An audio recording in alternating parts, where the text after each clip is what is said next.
வணக்கம் நண்பர்களே. நான் இன்றைக்கி தான் கவனித்தேன், ஃபாஸ்டாக் நம்ம ரீசார்ஜ் பண்ணோம் அப்படின்னா 1000 ரூபாய்க்கு ரீசார்ஜ் பண்ணால் 100 ரூபாய்க்கு பண்ணிங்கன்னா உங்களுக்கு அந்த 100 ரூபா தான் கட் ஆகும் உங்கள் பேங்க் பேலன்ஸ்லேருந்து.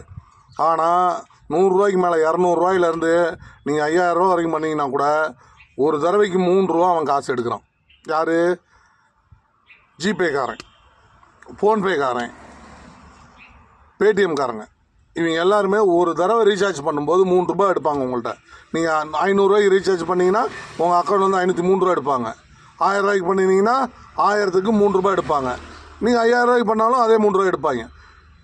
ஆனால் இப்படி ஒவ்வொரு தடவையும் ஒவ்வொரு கஸ்டமர்லேருந்து 3 ரூபா எடுத்தால் கிட்டத்தட்ட பல லட்சம் கோடி அவனுங்களுக்கு கிடைக்கும் ஒரு நாளைக்கு.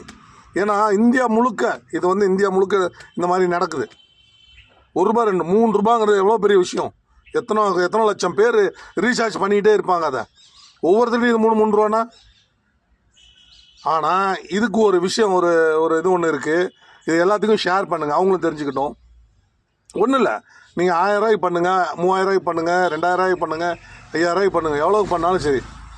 முதல்ல அதனுடைய வாலெட்டில் கொண்டு போய் பணத்தை போடுங்க.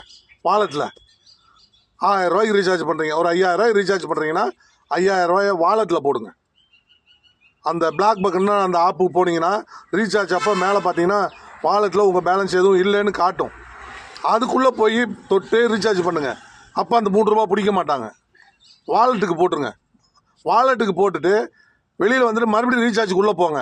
ரீசார்ஜுக்குள்ளே போகும்போது உங்கள் பேங்க்லேருந்து பணம் எடுக்காது, நேராக வாலெட்லேருந்து தான் பணம் எடுக்கும். அப்போ அந்த ஆப்ஷனை பயன்படுத்தி இந்த 3 ரூபாயை கொடுக்கறத எல்லோரும் தவிர்த்துருங்க. இருக்கிறத பயன்படுத்திக்கிங்க. நான் சொல்ல தெளிவாக உங்களுக்கு புரிஞ்சுருக்கும்னு நினைக்கிறேன்.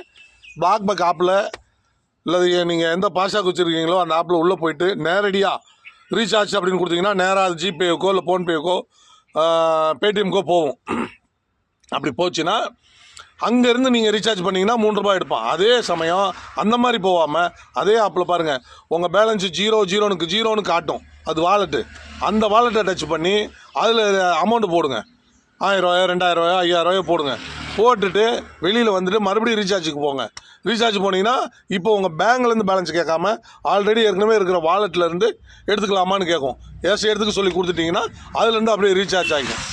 இந்த 3 ரூபாய் எல்லோரும் தவிர்த்துடலாம். ஒரு தடவைக்கு 3 ரூபானா பல லட்சம் கோடி அவங்களுக்கு கிடைக்கும். இந்த மாதிரி தாங்க முதல்ல இலவசமாக பண்ணுறங்கிற பேரில் நம்மளை அடிமையாக்குறது, அப்புறம் கடைசியில் எல்லாத்துக்கும் பணம் வசூல் பண்ணுறது. இதுதான் பொழப்பே. யாரும் கீழே இருக்கிறவங்கலாம் யாருமே முன்னேறி வர முடியாது. நன்றி நண்பர்களே. எல்லாத்துக்கும் ஷேர் பண்ணுங்கள். நிறைய ஓனர்களுக்கு, நிறைய பேத்துக்கு ரொம்ப யூஸ்ஃபுல்லாக இருக்கும்.